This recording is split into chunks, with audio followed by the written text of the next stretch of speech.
안녕하십니까. 행복한 안식일 아침입니다. 안식일을 기억하여 방송을 통하여 예배에 동참하신 여러분 모두를 예수님의 이름으로 환영합니다. 지난 한 주도 건강하고 평안하셨습니까?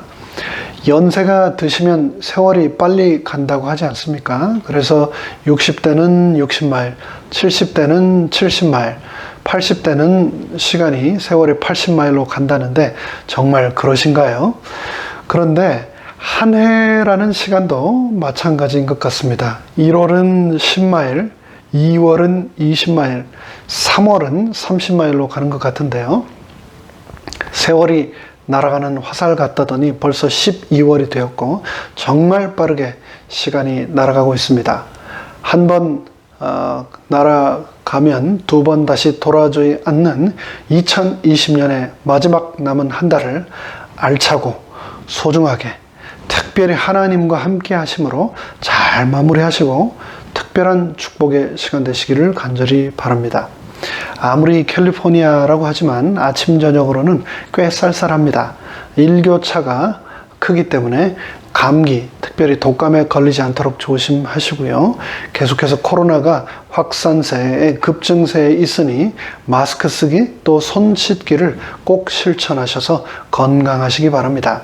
그리고 어제 저녁에 부탁드린 것처럼 사회적 거리 두기는 철저히, 그러나 그럴수록 말씀과의 거리 좁히기는 더 철저히 하는 우리 모두가 되기를 간절히 바랍니다. 사람의 인생에서 가장 중요한 것은 언제 어디서 누구를 만나느냐입니다. 보지도 못하고 듣지도 못하고 말하지도 못했던 3중 장애 가운데 있었던 헬렌 켈러는 설리반 선생님을 7살이라고 하는 그 어리고 예민한 나이에 만남으로 작가이자 교육자 그리고 사회운동가로 다시 태어나게 했습니다. 전 세계인들에게 꿈과 소망을 전하는 희망의 아이콘으로 다시 태어나게 된 거죠. 그녀의 인생이 송두리째 바뀌게 되었습니다. 좋은 스승, 좋은 친구, 좋은 파트너를 만나면 평범하기 그지없던 인생도 비범한 인생이 되고 희망이 없어 보이던 인생도 희망이 가득 찬 인생으로 변하게 됩니다. 그런 의미에서 우리 인생 최고의 날은 예수 그리스도를 만나는 날입니다. 매 안식일 하나님의 말씀을 준비하여 선포하는 저의 간절한 바람은 오늘이 바로 여러분에게 바로 그런 날이 되기를 바라는 것입니다. 바로 오늘이 우리 인생에 예수님이 찾아오시는 날이 되시기 바랍니다. 바로 오늘 이 예배 시간을 통하여 예수님을 꼭 만나게 되시기 바랍니다. 예수님께서는 우리 각자의 인생에 찾아오시는 스토리가 다 다른데요. 오늘은 사도행전 9장을 본문으로 사울이라는 인물에게 찾아가셨던 예수님의 스토리를 함께 묵상하도록 하겠습니다. 사도행전 9장의 성경 본문과 아울러 가능하신 분들은 재림교회 성경 주석도 꼭 함께 읽으시기를 부탁드립니다. 그리고 무엇보다도 사도행적 제12장 박해자에서 제자로 이 12장을 꼭 함께 읽으시기를 부탁드립니다. 제가 매번 말씀을 준비하면서 여러 주석과 참고서적들을 읽지만 화이트 여사의 영감의 글들만큼 탁월한 글을 저는 발견하지 못했습니다. 재림교회는 그런 면에서 정말 축복받은 교회입니다. 그 축복의 선물을 소중히 여기실 뿐만 아니라 우리의 신앙을 위해 더욱 열심히 읽고 연구하게 되시기 바랍니다. 이 시간 시작하기에 앞서 다 함께 머리 숙여 성령님의 임재하심과 인도하심을 구하도록 하겠습니다. 하늘에 계신 저희들의 아버지 하나님, 우리 인생의 가장 간절한 소망, 그것은 내 인생을 통하여 예수님을 만나고 예수님과 동행하는 것입니다.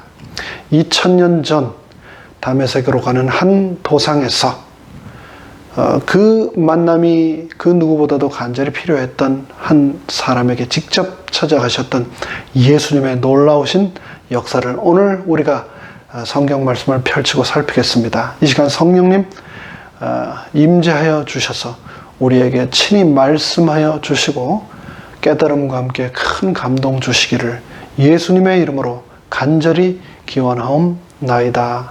아멘. 오늘의 본문의 말씀 사도행전 9장 1절로 9절의 말씀을 제가 읽겠습니다. 사울이 주의 제자들을 대하여 여전히 위협과 살기가 등등하여 대제사장에게 가서 다메섹 여러 회당에 갈 공문을 청하니 이는 만일 그 도를 쫓는 사람을 만나면 무롯 남녀하고 결박하여 예루살렘으로 잡아오려 함이라. 사울이 행하여 다메섹에 가까이 가더니 호련히 하늘로서 빛이 저를 둘러 비추는지라. 땅에 엎드러져 들음에 소리 있어 가라사대 사울아 사울아 내가 어찌하여 나를 핍박하느냐 하시거늘 대답하되 주여 네 시온이이까 가라사대 나는 네가 핍박하는 예수라. 네가 일어나 성으로 들어가라. 행할 것을 너에게 이를 자가 있느니라 하시니 같이 가던 사람들은 소리만 듣고 아무것도 보지 못하여 말을 못하고 섰더라. 사울이 땅에서 일어나 눈은 떴으나 아무것도 보지 못하고 사람의 손에 끌려 다메섹으로 들어가서 사흘 동안을 보지 못하고 식음을 전폐하니라. 기독교 역사에서 오순절 성령이 강림한 역사 다음으로 가장 위대한 사건을 꼽으라면 바로 오늘의 본문의 사울과 예수님의 만남을 꼽을 수 있을 겁니다. 오순절의 성령의 강림이 교회의 태동을 알리는 기적이었다면 사울의 예수님과의 만남은 복음이 예루살렘을 넘어 유대와 사마리아와 땅끝까지 전하게 되는 기폭제가 되는 사건이기 때문입니다. 기독교가 유대인 단일 민족의 종교에서 열방의 종교, 세계의 종교로 거듭나게 된 계기가 바로 이 사람, 사울을 통해서 일어나게 되었습니다. 한 사람의 회심이 당사자 본인뿐 아니라 가정과 사회와 민족을 넘어 세계를 변화시켰습니다. 사울은 유대인 율법과 관습에 정통했던 엘리트 관료였습니다. 다소라고 하는 도시에서 자라서 당시 세계를 지배하던 그리스 로마 문화에 익숙했습니다. 그리고 당시 세계 최대 강국인 로마의 시민권을 가진 자였습니다. 한국에서 태어나 한국어를 할 줄 알고 한국 문화에 익숙하지만 어려서 부모님을 따라 미국에 이민와 영어와 미국 문화도 동시에 익숙한 사람들을 우리는 코리안 아메리칸 이민 1.5세대라고 부릅니다. 사울이 바로 유대계 로마 시민 1.5세대였습니다. 그는 그리스 로마의 언어 라틴어와 그 문화에 익숙할 뿐만 아니라 유대인의 언어 히브리어와 아람어 및 그들의 율법과 관습에도 정통한 엘리트였습니다. 당대 최고의 석학이라는 가말리알 문하에서 수학하기 위해서 12살 때부터 예루살렘으로 보내졌고 그곳에서 최고의 스승으로부터 사사를 받은 수제자였습니다. 그는 자신에 대하여 빌립보서에서 다음과 같이 말했습니다. 내가 8일 만에 할례를 받고 이스라엘의 족속이요 베냐민의 지파요 히브리인 중에 히브리인이요 율법으로는 바리새인이요 열심으로는 교회를 핍박하고 율법의 의로는 흠이 없는 자로라. 랍비들은 사울을 크게 유망한 청년으로 간주하였고 그가 유능하고 열심히 있는 유대교 신앙의 옹호자라는 큰 희망을 품고 있었습니다. 게다가 사울은 그런 가능성만을 가지고 있던 사람이 아니라 그런 스펙만 가지고 있던 사람이 아니라 그런 생각만 품고 있었던 사람이 아니라 생각한 것을 늘 행동으로 옮기던 실천가였습니다. 그것도 그는 그냥 하는 것이 아니라 옳다고 생각하는 것을 목숨 걸고 하는 말 그대로 열성다운 행동주의자였습니다. 그는 집요하고 치밀하고 포기할 줄 몰랐습니다. 그던 사울에 의하여 사도행전 7장에서 스데반은 순교를 당했었지요. 근데 스데반뿐만 아니라 예루살렘의 수많은 그리스도인들이 사울에 의해 체포되고 죽음에 넘겨졌습니다. 1절의 말씀입니다. 사울이 주의 제자들을 대하여 여전히 위협과 살기가 등등하여 대제사장에게 가서 1절에서는 사울이 그냥 열심히 행동하는 사람 정도가 아니라 그의 눈에 위협과 살기가 등등했다고 말하고 있습니다. 그 살기가 등등한 사울의 눈이, 그의 모습이 여러분 마음속에 그려지십니까? 사울은 자신이 배운 바, 그리고 제사장과 바리새인이 정해 놓은 바운데리라고 하는 그 관습을 벗어나는 모든 것들을 제거해 버리는 것에 대하여 주저함도 없었고 두려움도 없었습니다. 우리는 여기서 소중한 교훈 한 가지를 발견할 수 있습니다. 그것은 자신이 믿는 바, 자신이 옳다고 생각하는 신념이 분명하다는 것, 그것은 좋은 것입니다. 그러나 그것 외의 모든 것은 완전히 무시하고 철저히 배격하는 것, 그것은 굉장히 위험하다는 겁니다.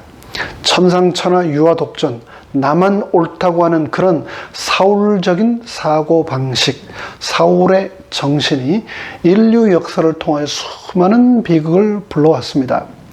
초기 기독교 안에서 교파 간의 전쟁이 그랬고, 십자군 전쟁이 그랬고, 오늘날의 기독교 교단 간의 이단 논쟁도 그렇습니다. 재림교회도 그런 역사 가운데 피해자이기 때문에 그것이 얼마나 위험한 것인가를 우리도 잘 알고 있지 않습니까? 예수라는 이름 아래, 복음이라는 깃발 아래 얼마나 많은 사람들이 피를 흘리며 죽어가는지 모릅니다. 아무리 자신의 생각과 주장이 옳다고 여겨지더라도 그것을 관찰하는 가운데서 형제 자매들이 희생당하고 피를 흘린다면 그것은 잘못된 것이며 예수님이 원하시는 방법이 아니다라는 것을 우리는 시인해야 합니다. 예수님께서는 분명히 악을 선으로 이기라고 하셨습니다. 악을 악으로 갚으라고 하지 않으셨습니다. 아무리 예수님을 보호하기 위한 명분이 있었다 할지라도 칼을 뽑아 들었던 베드로를 예수님은 꾸짖으셨다는 것을 기억하십시오. 오늘 나의 목적이 아무리 명분이 있고 거룩하다 할지라도 교회 안에서 형제와 자매를 향하여 칼을 휘두르는 일은 있어서는 안 됩니다. 교회에 오래 출석하셨으면 하셨을수록, 직분이 높고 영향력이 크면 크실수록, 신앙적으로 많이 배우면 배웠을수록 우리는 함께한 성도들을 판단하고 정죄하기가 쉽습니다. 그런 마음이 밀려올 때마다, 정죄의 유혹이 밀려올 때마다 내 마음속의 사울적 사고방식의 칼을 내려놓으시기 위해 간절히 하나님 앞에 주저함 없이 무릎 꿇게 되시기 바랍니다. 이어지는 2절의 말씀입니다.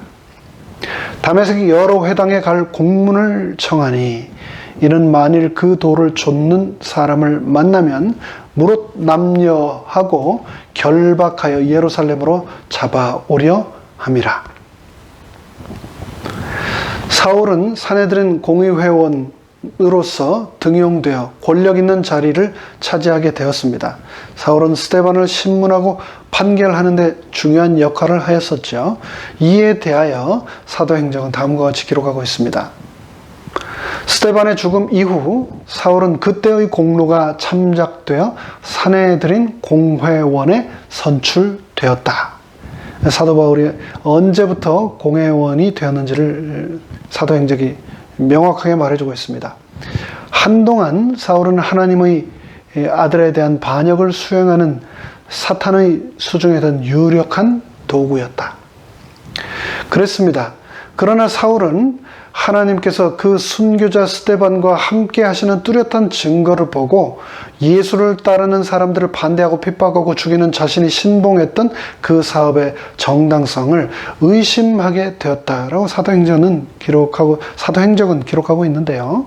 사울은 스데반을 통하여 마음의 깊은 감동을 분명히 받았습니다. 그래서 사울은 당황했고 그가 믿고 온전히 신음했던 사람들, 즉 자신의 상관인 제사장들과 관원들에게 찾아가서 자신의 마음속의 그 갈등에 대해 호소하였습니다. 그러나 사울은 제사장들과 관원들로부터 스데반은 신성모독자예요, 스데반이 전파한 그리스도는 협작꾼이며 나사렛 이단이라고 하는 내용에 다시 한번 설득당하고 말았습니다.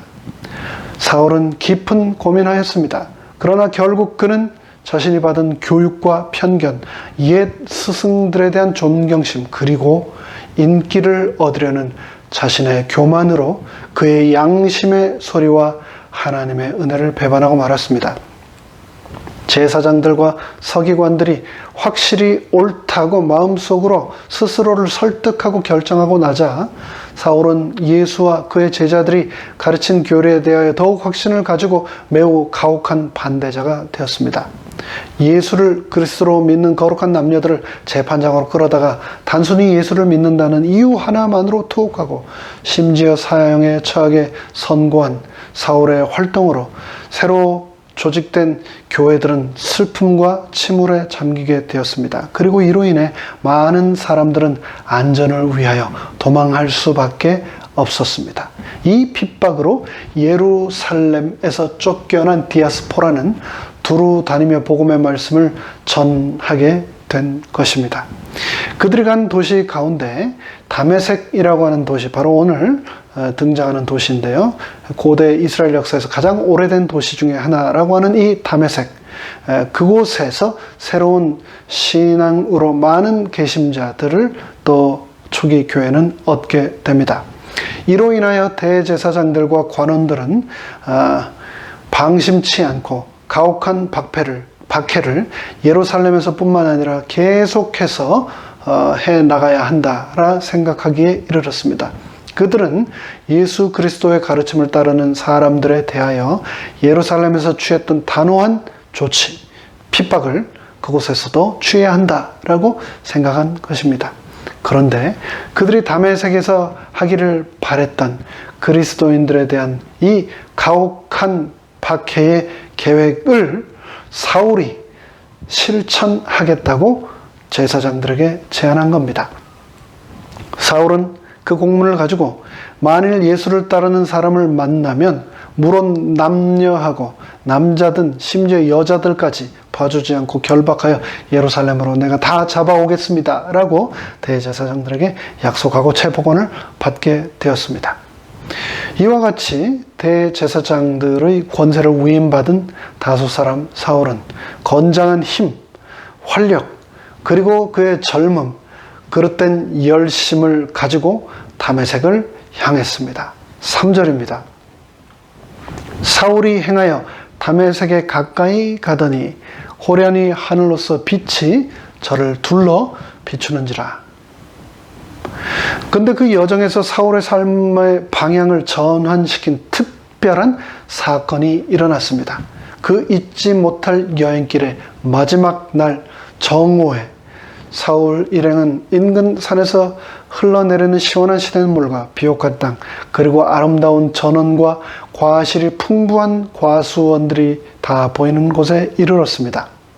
황량한 황무지를 오랫동안 여행한 후라 그와 같은 광경은 참으로 상쾌했습니다.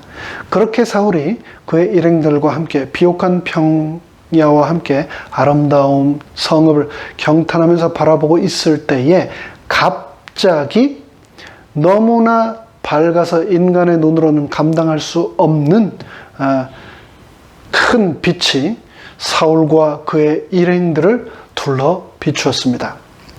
여기서 홀련히라고 하는 말은 영어로 suddenly, 즉 갑자기, 뜻밖에라고 하는 단어인데요. 사울에게 전혀 예기치 못했던 사건이 일어난 겁니다. 사울은 자신의 인생이 항상 스케줄에 의해서 정확히 진행되는 삶을 살던 사람이었습니다. 그는 아주 어려서부터 자신의 인생의 마스터 플랜이 세워져 있었고 그 인생의 계획대로 차근차근 하나씩 이루어가는 그런 성취의 삶을 살아가고 있었던 자였습니다. 출생 때부터 그리고 자라서 이스라엘 최고의 스승 가말리엘 문화에서 사사를 받을 때뿐 아니라 이후에 종교계에 진출하여 정통 엘리트 코스를 밟아 유대 최고의 관료 집단의 최연소의 나이로 등극하기까지 모든 스텝마다 최연소라고 하던 그 딱지를 꼬리표를 달고 가면서 성취를 하던 그에게 예기치 못했던 사건이 일어난 겁니다. 다메섹 도상에서 호련히 말 그대로 suddenly 한 빛의 덩어리가 그를 후려쳐서 땅바닥에 쓰러뜨린 겁니다.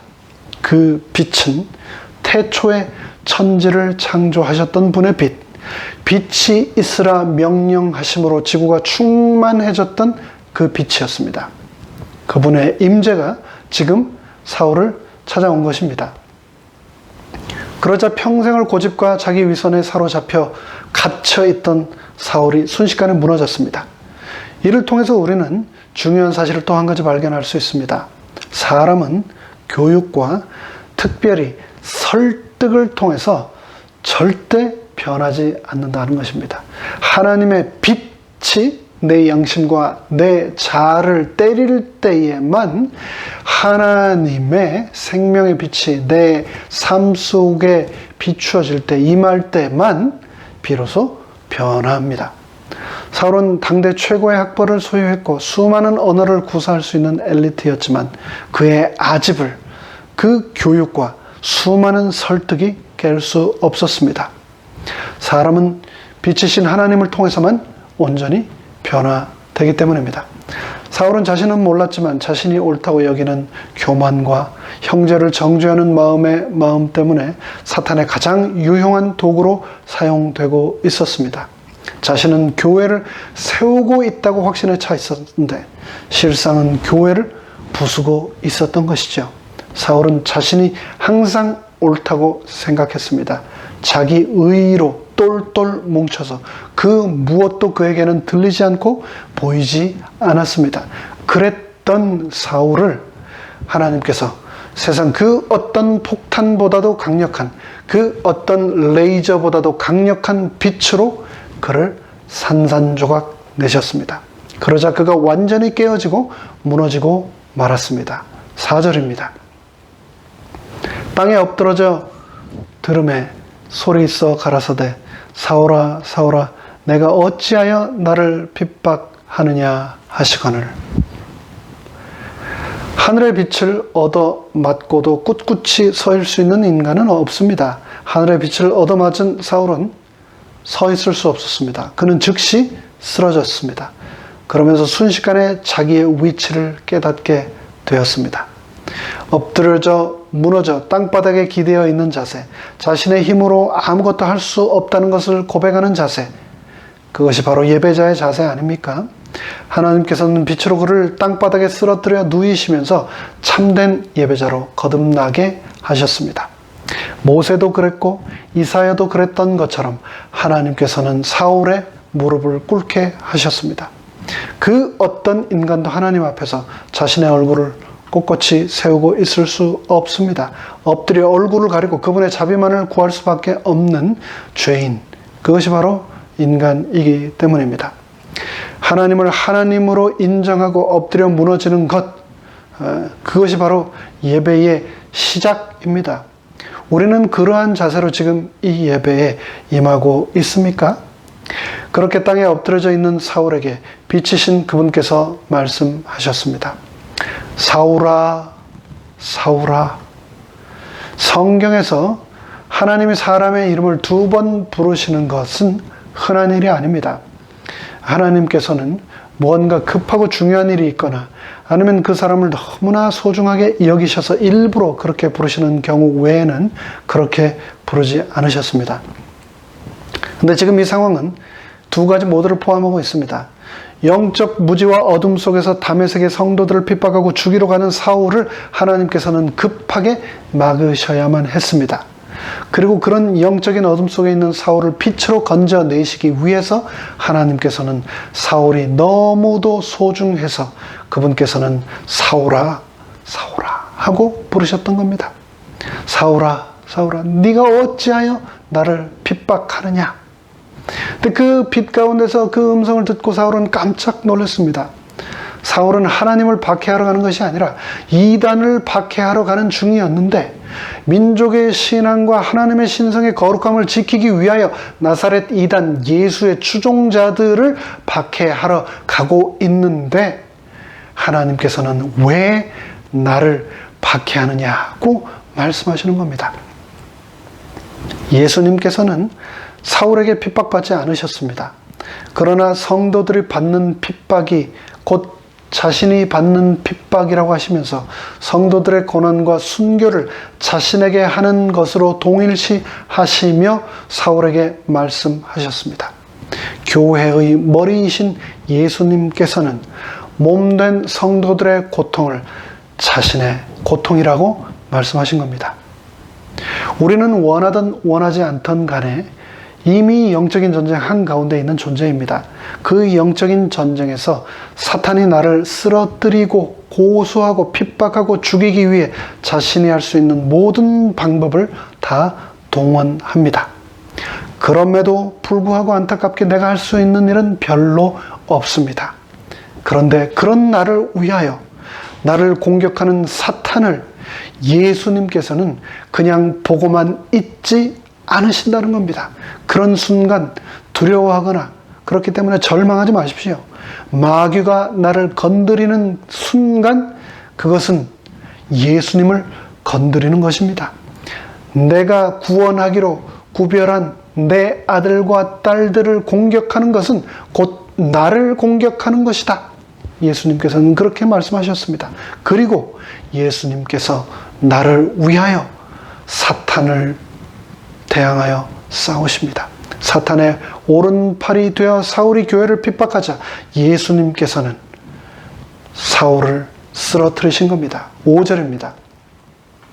대답하되 주여 네 시오니까 가라사대 나는 네가 핍박하는 예수라.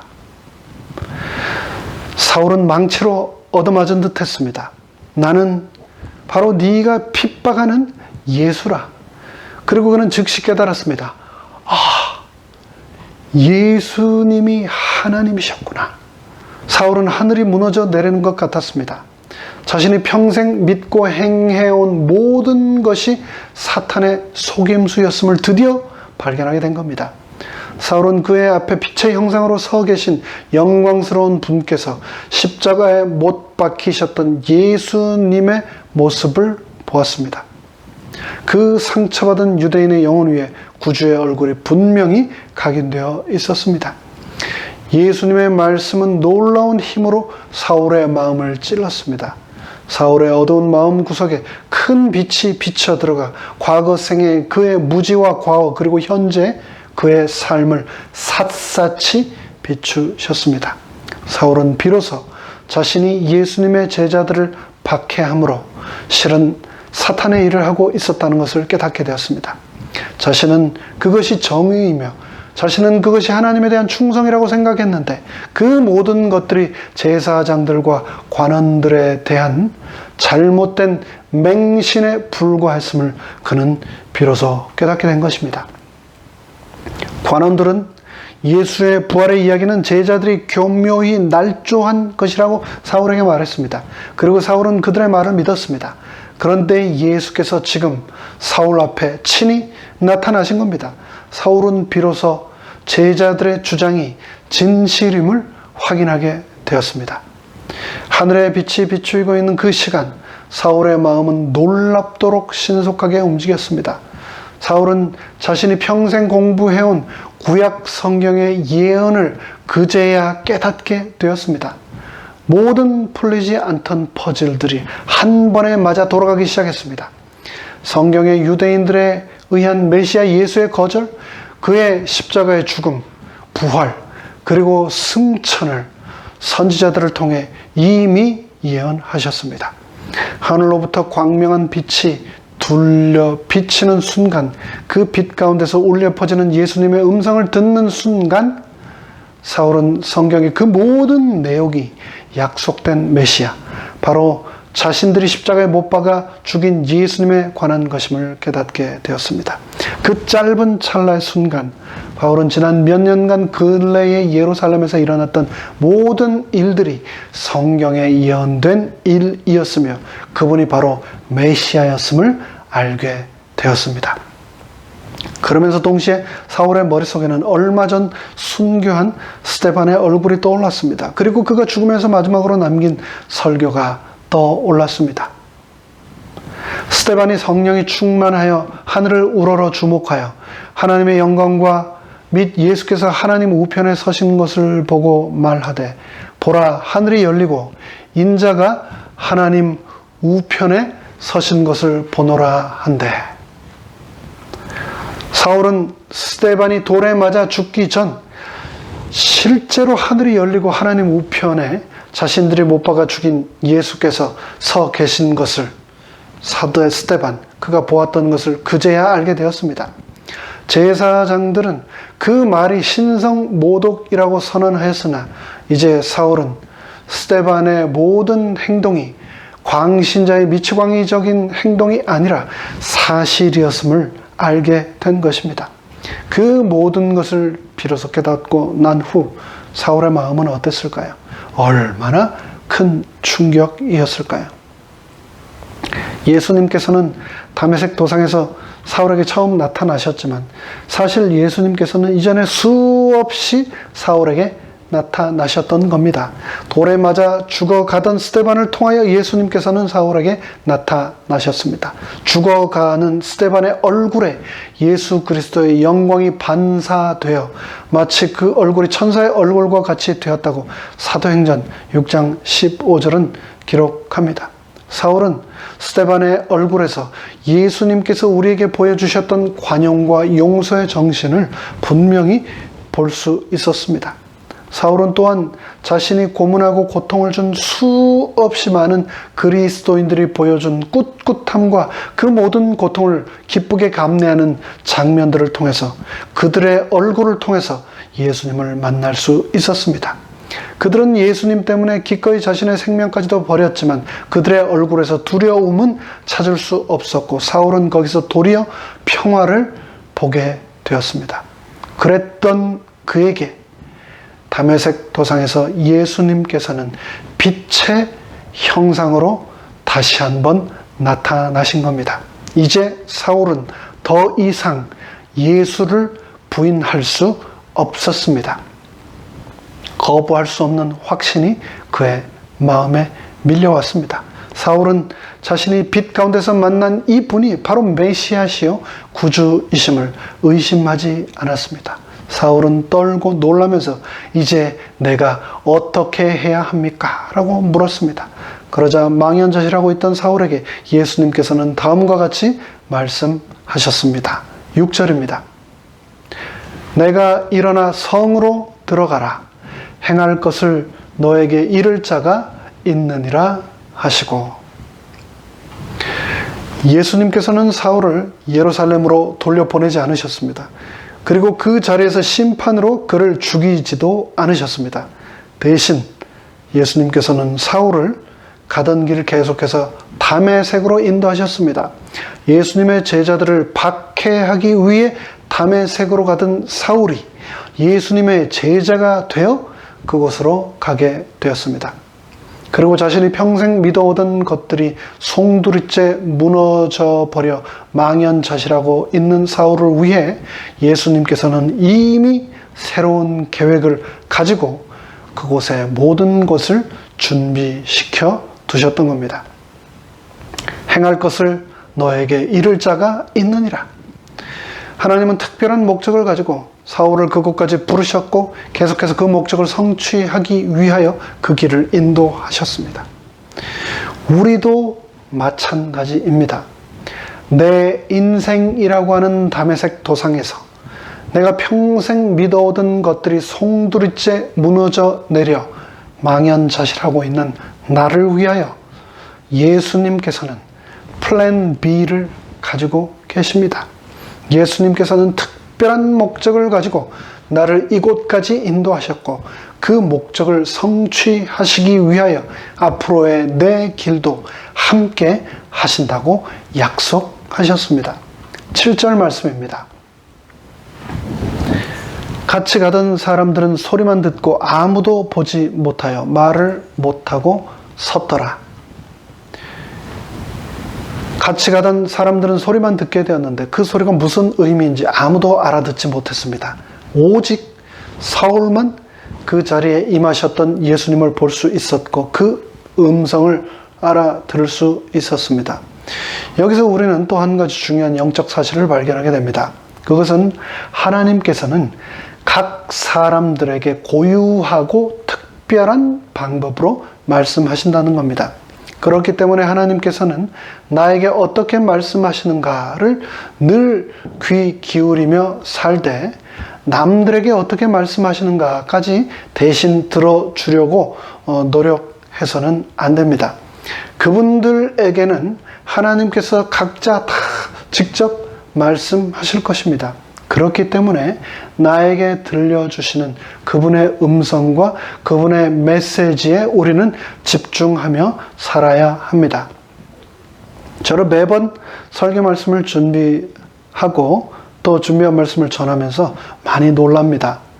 말씀은 가장 먼저 예배에 함께 하시는 성도님들을 염두에 두면서 준비하지만 그에 앞서 가장 먼저 하나님께서 저 자신에게 무엇이라고 말씀하시는가, 지금 제가 어떻게 살기를 원하시는가, 1인칭 시점에서 시작합니다. 나의 마음에 울림을 주신 말씀, 나의 인생을 통하여 그분께서 비춰주신 빛의 메시지를 파운데이션으로 삼아 그 위에 성령님의 음성을 쌓아 올려가며 준비합니다. 그런데 그 메시지를 들으시고 어떤 분들은 그 가운데서 놀랍게도 자신에게 친히 말씀하시는 하나님의 음성을 듣게 되시는 겁니다. 똑같은 메시지인데 그 메시지를 통해서 하나님께서는 나에게 이렇게 말씀하셨는데 그 메시지를 전에 들으신 분은 그분의 인생에서 바로 정확하게 필요한 말씀을, 메시지를 하나님께서는 또 동시에 전달하시는 겁니다. 똑같은 메시지인데 어떤 분에게는 이러한 교훈을, 똑같은 성경 본문인데 또 어떤 분에게는 다른 교훈을 동시에 각자 다 다르게 주시는 겁니다. 그것은 하나님이 하시는 일이기 때문에만 가능한 일입니다. 이어서 8절 9절의 말씀을 보겠습니다. 사울이 땅에서 일어나 눈은 떴으나 아무것도 보지 못하고 사람의 손에 끌려 다메섹으로 들어가서 사흘 동안을 보지 못하고 식음을 전폐하니라. 사울은 빛에 맞아 쓰러진 후 동행들에 의해 간신히 다메섹 도성에 도착하였습니다. 그리고 그 후 3일 밤낮을 식음을 전폐한 채 자신이 도상에서 겪었던 일을 되새기며 폭풍과 같은 시간을 보냈습니다. 사울은 자신의 인생에서 그런 일을 처음 경험했습니다. 항상 자신감이 넘치던 그, 열정과 정의감과 확신에 늘 차있던 그였는데 지금은 암흑 속에서 철저히 혼자 남겨진 것입니다. 그러나 그 시간이 사울에게는 너무나 소중한 시간이었고 필요한 시간이었습니다. 성령께서는 그 3일 동안 사울의 인생을 되돌아보며 앞으로의 길을 바라보게 하시는 내면의 여행으로 그를 인도하셨던 겁니다. 자신이 나사렛 이단이라고 정죄하였던 그분이 진정 메시아셨구나. 그분이 부활하셔서 하나님 우편에 서셨구나. 내가 살아 계신 그분을 모르고 그분의 자녀들을 핍박하고 그분을 핍박했구나.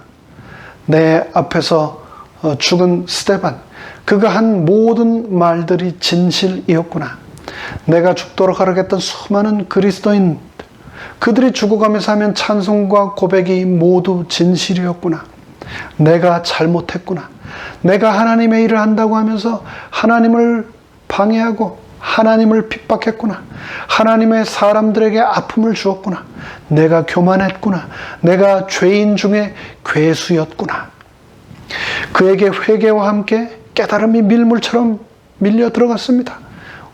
우리에게도, 사울뿐만 아니라 우리에게도 암흑 속의 사울처럼 그런 시간이 필요하지 않습니까? 자신의 영적인 무지와 추악한 죄를 깨닫고 회개하는 시간, 캄캄한 물고기 뱃속에서 가슴을 치며 3일 밤낮을 회개했던 요나와 같이 3일 주야를 금식하며 어둠 속에서 통곡하며 자신이 핍박했던 예수에게 매달렸던 사울과 같이 우리에게도 그런 시간이 필요합니다. 어쩌면 코로나 팬데믹의 시기, 지금이 하나님께서 나를 사랑하셔서 특별히 허락하신 그런 시간은 아닐까요? 우리는 우리의 삶에서 기적과 축복을 원하지만 그에 앞서 우리는 우리의 옛 사람이 변하는 시간이 필요합니다. 그래야만 진정한 자유를 얻을 수 있다고 오늘의 본문은 말합니다. 사울은 철저하게 세워온 자신의 인생, 그리고 그 인생의 모든 계획을 내려놓고 그것을 예수님께 비로소 맡기게 되었습니다. 그러자 예수님께서 그의 인생의 새로운 마스터 플랜을 세우시고 인도해 주셨습니다. 내가 내 인생의 모든 계획을 내려놓고 예수님께 맡기면 사울에게 해 주셨던 것처럼 예수님께서 내 인생도 맡아 주시고 인도하여 주실 것입니다. 이제 사울은 세상에는 눈이 멀게 되었지만 천국에 대해서는 비로소 눈을 뜨게 되었습니다. 의심과 편견과 무지의 눈꺼풀이 모두 벗겨지고 비로소 메시아를 온전히 바라보게 되었습니다. 사울은 자신의 죄를 책망하시는 성령님의 능력에 자신을 완전히 굴복시켰습니다. 사울은 자신의 생애의 잘못들을 정확하게 보게 되었고 그러므로 복음의 원대한 요구들을 깨닫게 되었습니다. 이제 말씀을 마무리하겠습니다. 오늘 본문에 등장한 주인공 사울을 사도행전 9장 15절에서는 주의 이름을 이방인과 임금들과 이스라엘 자손들에게 전하기 위하여 세우신 하나님의 택하신 그릇이라고 소개합니다. 사울은 예수님을 다메섹 도상에서 만난 후 그분께 물었습니다. 내가 당신을 위하여 무엇을 하리까? 라고 그는 부르짖었습니다. 여러분은 여러분의 삶을 통하여 예수님께 내가 당신을 위하여 무엇을 하리까? 라고 기도드리고 계십니까? 예수님께서는 그렇게 기도하시는 여러분을 사울처럼 당신의 택하신 그릇으로 사용하실 것입니다. 사울 한 사람의 회심과 결심이 인류 전체에 엄청난 축복이 되었던 것처럼 나의 오늘의 이 결심이, 나의 이 순간의 헌신이 나와 함께한 모든 사람들에게 축복이 되기를 간절히 바라며 말씀을 마칩니다. 다 함께 머리 숙여 기도하시겠습니다.